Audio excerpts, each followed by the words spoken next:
Welcome back, everybody. Steve Dunn, Natali Marmion. How are you? I'm good. How are you today? What's happening? Oh, it's happening. It's summer travel, right? Summer Where you been travel, going? Shouldn't I already know about this? Why am I just learning this now? I'm not available for tomorrow's podcast, Steve. I'm going to be on. No. You know me. I really intend to be home for the summer, and then something comes up. A concert comes up. Do you really intend to be home at any time in your life? During the summertime in the Northwest? Yeah? Of course I want to be here. But then somebody will say, hey, what about this concert? And I'll say, okay. You're off and running. And I'm off and running. So I'm looking forward to stuff like that. But otherwise, I've been home. What about you? Yeah, I don't get to travel like you. Right. Can I ask you? No, I go to Troutdale. And, that's good. It's beautiful there. Thanks for rubbing it in, though, Natali. You're newly retired. What, like 6 months in at this point? 6 months, yeah. Mm-hmm. Is there anything, I was thinking about some of the first trips I know you did take with friends and your brother and the guys and everything else. When we were in news for so long and there were ratings periods, there were 4 times a year we were not allowed to travel. Correct. And so I'm curious, what have you been doing during your retirement? Or were there any kind of bucket list things that, oh gosh, now I'll be available to this? And I know your first trip, it was during February when you normally wouldn't have been able to travel. Right. With my Did you brother. do that intentionally? My brother and I went to the desert for just about a month, in fact. I've never gone anywhere for a month. You know, especially in February. Especially in February. We could never leave in that month. So there was something just kind of special about the fact that here I was on vacation in February. Yeah.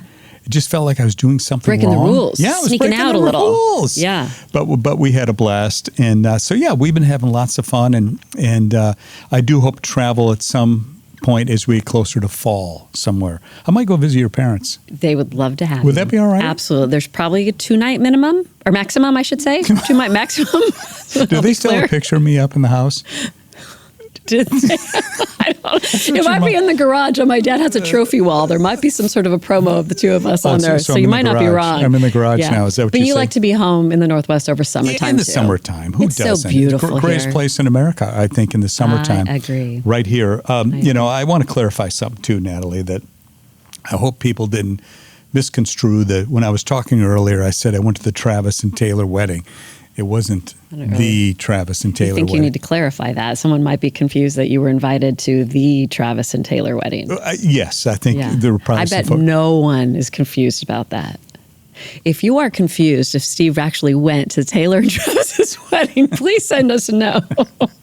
Well, wasn't that the invitation of the year, my friends from Arkansas.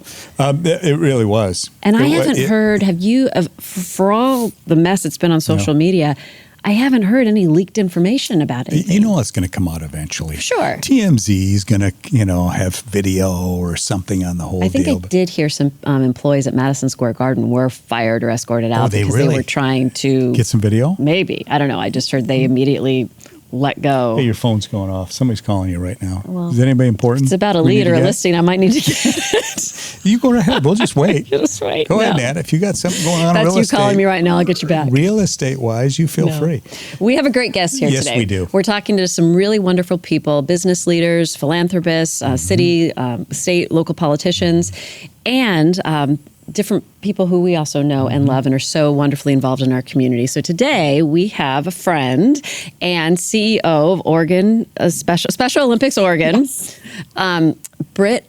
Oase. So, Britt, thank you for being here. Thank you for having me. We are excited to talk to you about so many things because we both love what Special Olympics Oregon does. No question about it. And I would imagine that, people have obviously heard for sure the name, but tell the folks at home what you guys are all about because you're doing a lot of special stuff. Yeah. Thank you for that question because I think most people think that they know what Special Olympics is. It's one of the most recognized brands globally for a nonprofit.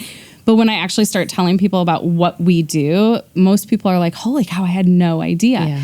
Yeah. We serve children and adults with intellectual disabilities. So that's our common tie in everything we do.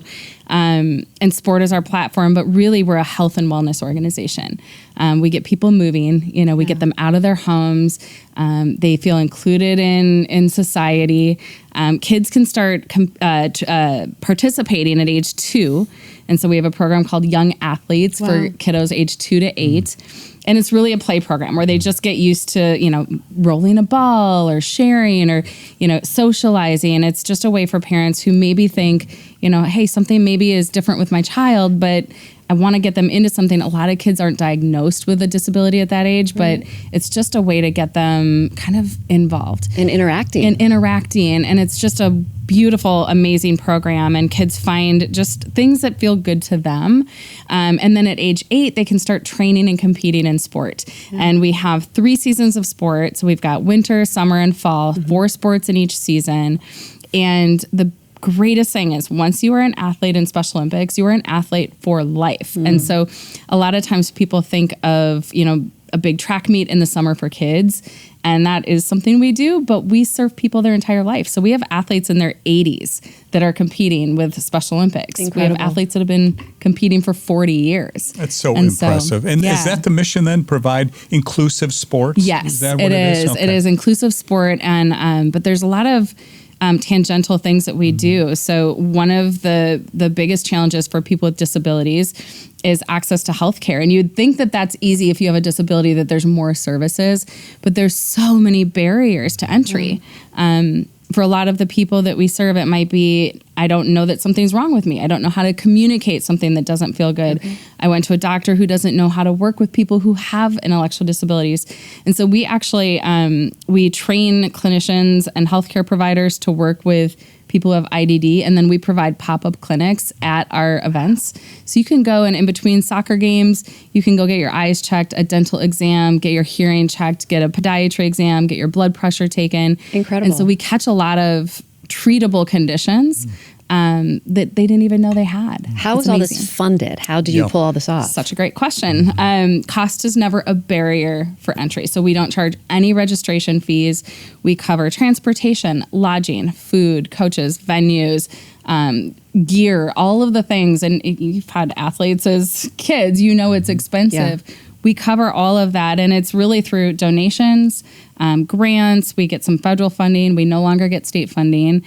We have events like Polar Plunge, which most people are familiar with, where you run into the water. I've seen your pictures from that. You raise money. And I always think about doing it. Then I'm like, no. Oh, I got you. This year you're in. Oh. And then, see now Get you're some on video of that, whatever you do, Britt. But all these events are necessary to sustain what you're doing. Yes. You lost federal or state funding. We lost our state funding a couple years ago. And so that's a hole in our budget that we have to fill. And it's hard because we serve a critical need. Some people, I think, can think of sport as a nice to have. Like, oh, it's nice what you do, and isn't that great? But it's not a critical need like hunger, homelessness, which of course are. But it is. We learned during COVID when our athletes were stuck at home, the impact on health and wellness and mental health. We get them out of their houses. They make friends. They're connected. They learn leadership skills. A lot of our athletes then find ways to employment and jobs because they gain confidence. And so we do serve a critical need, and it's really an important mission. Special Olympics Oregon, 7-8 years ago, was in a little bit of trouble. A little bit.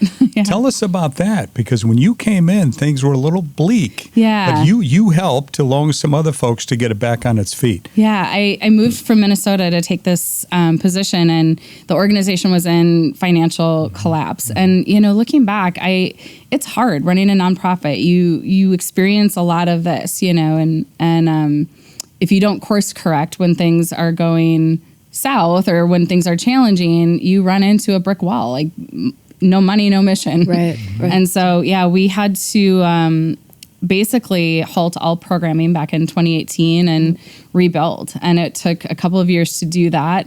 It was a painful process. I learned a ton. Just an incredible village of people here in Oregon who supported us both financially, but also like teaching me how to do things that I hadn't done before. That was not what I expected. And so kind of a you think crash about course. All the people who you do serve through the foundation and the ripple effects. I remember being on set with you reading the story that all the cutbacks that they were going to have to do and all the different events and sports that all the athletes who were going to be affected because basketball wasn't happening. My son was a volunteer basketball coach at the time. So I remember getting a call from him thinking, oh, he was so sad that wasn't going to happen that season, but somehow you showed up and everybody regrouped, and it was still happening. Basketball was happening that year. We're back, and we went through then COVID. Just as we were kind of coming back from that, then COVID hit. Yeah. So we had to reimagine what sports could look like when you're not in person. Yeah. And so we did a lot of online fitness training and created this whole virtual platform that still exists today. It's pretty cool. Our athletes can hop on and do different things, but we're so happy to be back to, in person. And we've got our summer state games in Corvallis at OSU this weekend. It's so exciting. It's a beautiful thing to watch amazing. all the athletes out there and It's just working amazing. so hard. And What, just, 12,000 participants annually? 12,000 Is that about where we are? participants. Yeah. We serve about 5,000 people, and then we have 3 seasons of sport. So most of our athletes are multi-sport, participants, and so the participants is really the number of times somebody participates in a season. So it's amazing. What And, do you need from folks? Because there are Yeah. people watching this right now going, gosh, what a great organization. I'd love to help. What can they do? There's 2 things. So with what really fuels our organization are volunteers. Yes. We keep a really, really lean staff. We've only got about 22 staff members to serve those 5,000 athletes and 3 seasons of sport and all of the logistics that goes into that. It's a really small paid staff. And if you ever come to our office, you'll realize we don't spend our money on fancy frilly things. We have just this tiny little no frills workspace in Beaverton where we, pop in and out, but really we're road warriors and we're out visiting our volunteers who really are the lifeblood of our organization. Yes.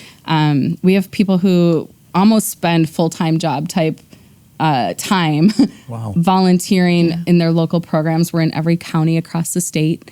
And so you've got opportunities to get really involved as a volunteer, or, you can coach a season like your son did. You can even just be a day of event volunteer. So like this weekend in Corvallis, we'll have about 1,000 volunteers helping us with just that event. And so, you can come for a few hours.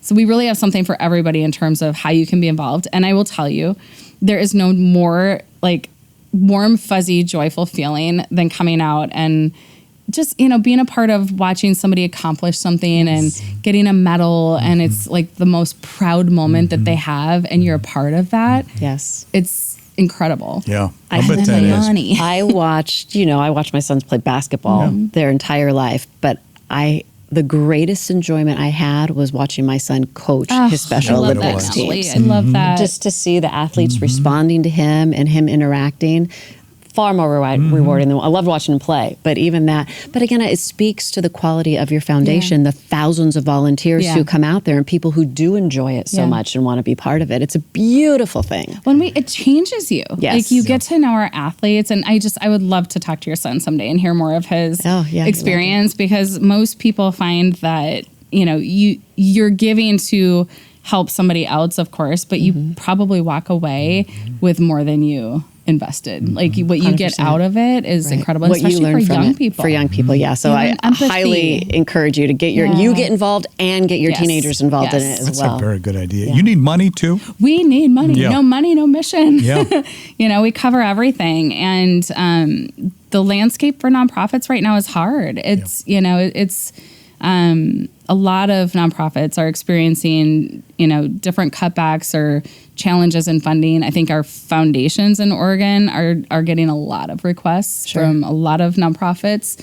And, either you're supporting less organizations and having to make decisions about like, okay, we got 300 requests for funding and we're going to support 50. Yeah. Or it's it's foundation saying, hey, we're going to, spread our money across a lot, where then you're getting less. And I know we're not the only nonprofit going through this. It's just the funding game right now it's hard. And so we're always, fighting this, I think, perception that we're a nice to have organization when actually we serve a critical need. Yes. And when you don't have our mission or when you have to cut back on it, the impact to the people we serve is huge. Yes, we are a health and wellness organization. And you're doing great things. What do you have coming up this summer for you so and much for the fun organization? Damian Lillard. Damian Lillard. I know. I'm so excited about this. I'm on the advisory board for PDXYZ, which is an annual event. It's a leadership summit, and I know there's still tickets available if people are interested in August. And I was asked to do a keynote speech, which I was so excited about. And then I had this crazy idea to invite Damien to do it with me.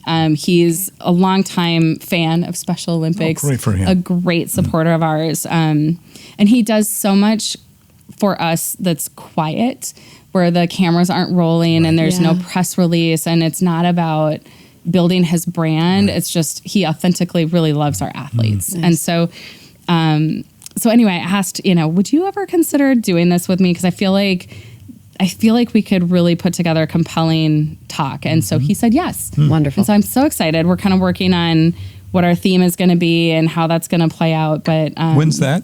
It's August 5th through 7th. And so could we see it? Could you we come? absolutely Where will this be? So it's we will be doing it at the Viking Pavilion. Okay. And then it spans 3 different locations. So the event takes place on 3 days, and all of the different speakers, and they've got a great lineup, really great content. The theme for us is really the DNA behind winning teams and how do you create winning teams. Okay. And so for me, I look at like our staff and our volunteers, and you go through so many different things in a business where you can't lead the same way every day. And how do you continually bring people who want to run through a brick wall for the organization? Yeah. And, that means different things at different times. And so we're going to have a really great dialogue. I'm so excited to pick his brain and hopefully kind of tell some stories that maybe people haven't heard from him before. He's a neat person. You have a fascinating history, too. You worked on the Super Bowl. I did. Tell me about that. Yeah, thank you.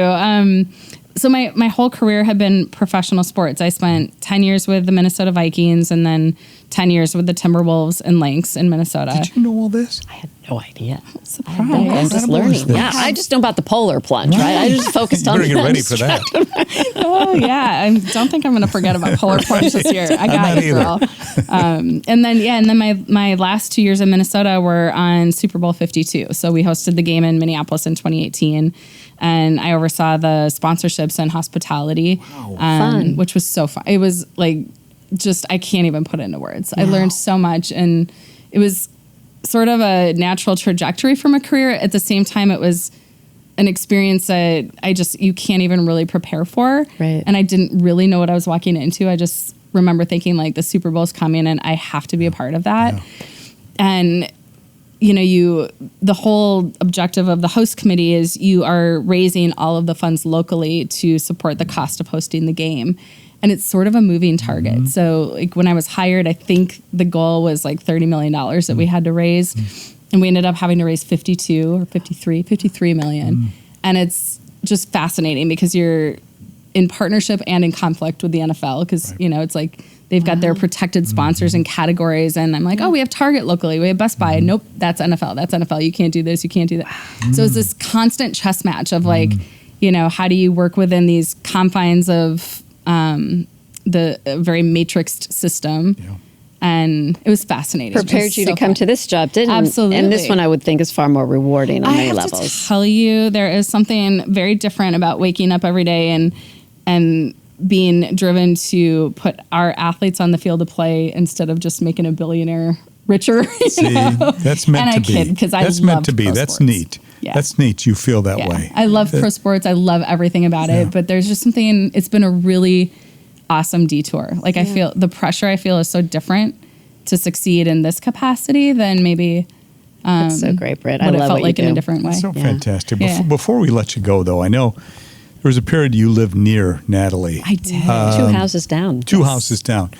You must have one story that sticks out in your brain about. Remember, we're going to go get coffee or wine coming up. I'm going to play it safe. I'm going to play it safe. Oh, that's good. Okay.